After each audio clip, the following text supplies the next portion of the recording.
बिस्मिल्लाहिर्रहमानिर्रहीम। वतन अजीज के ज़मीनी हालात का जायजा लिया जाए तो वतन अजीज में हालात मुआशी और सियासी अदम इस्तेहकाम के बाद अब अनारकी की तरफ चल पड़े हैं और दूर दूर तक अमन और शांति के आसार नजर नहीं आ रहे। और इसकी पीछे सिर्फ एक ही वजह है कि हमारे यहाँ अमूमी तौर पर झूठ को सच के कपड़े पहना कर पेश किया जाता है और ये पेश करने का अंदाज इस कदर खूबसूरत होता है कि आम आदमी आसानी से धोखा खा बैठता है। अब इस धोखे के पीछे सिर्फ एक वजह है कि मुख्तदर कुव्वतों ने या उन लोगों ने जो कि अपने आप को आइन और कानून से बुलंद तर समझते हैं, उन्होंने आम आदमी तक शऊर को और सच को पहुंचने ही नहीं दिया। लेकिन अब हालात बदल चुके हैं। अब 21वीं सदी है और सोशल मीडिया का दौर है। सोशल मीडिया की बदौलत हर बंदा हक़ाइक़ जान लेता है किसी न किसी रास्ते से, किसी न किसी जरिए से। अब ये मामला लेकर मुक़्तदार कुव्वतें खासी परेशान हैं और अब यही सोचा जा रहा है कि भाई इन तमाम सोर्स पर या रास्तों पर जो कि अवाम के सामने हक़ाइक़ ला रहे हैं, इन पर पाबंदी लगा दी जाए। सबसे पहले ट्विटर पर पाबंदी लगाई गई और ये पाबंदी उस वक्त लगाई गई जब रावलपिंडी डिवीजन कमिश्नर ने प्रेस कॉन्फ्रेंस की। अब प्रेस कॉन्फ्रेंस के बाद सबसे पहले तो अपने सिस्टम को देखना चाहिए था कि सिस्टम में कहां और कितनी खराबी हैं, उनको ठीक करना चाहिए था, ना कि आप ट्विटर को बंद कर देते। खैर, ट्विटर बंद कर दिया गया। इसके बाद सिंध हाई कोर्ट की तरफ से अहकामात भी आए हैं कि ट्विटर खोल दिया जाए, मगर अदालती अहकामात को अभी तक कोई नहीं मान रहा।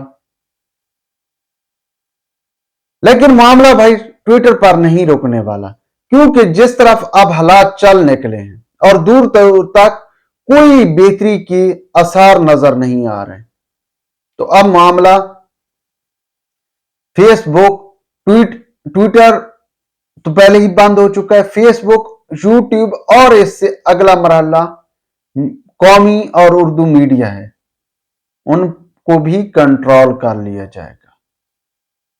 और इसकी आज एक मिसाल हमने देखी है पंजाब असेंबली में, जहां मलिक अहमद खान ने आज सहाफियों और मीडिया की असेंबली में दाखिले पर पाबंदी आयद कर दी। इस पाबंदी के पीछे सिर्फ एक ही मकसद हो सकता है कि जो कुछ असेंबली में हो रहा है या जो कुछ असेंबली में हो वो बाहर ना जाए।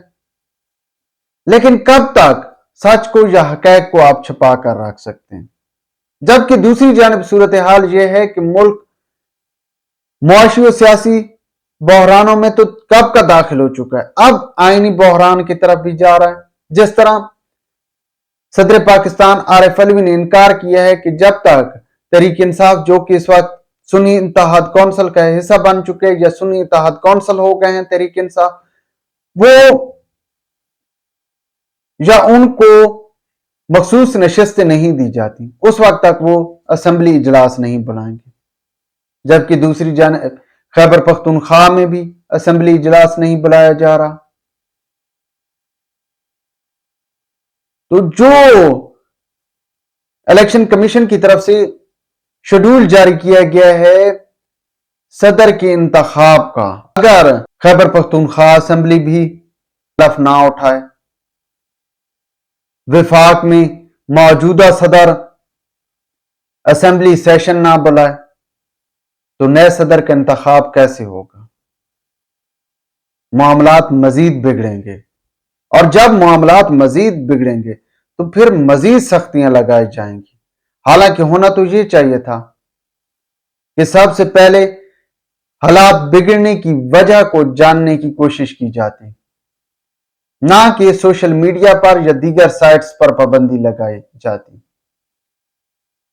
मगर क्या है कि हमारे यहां अमूमी तौर पर जाती पसंद और ख्वाहिशात को मद्देनजर रखा जाता है। हालांकि अगर जाती पसंद और जाती ख्वाहिशात पर अवाम की पसंद और अवाम की ख्वाहिशात को फौकियत दी जाए, तो कभी भी सोशल मीडिया साइट्स पर या मीडिया पर पाबंदी लगाने की जरूरत नहीं पड़ेगी।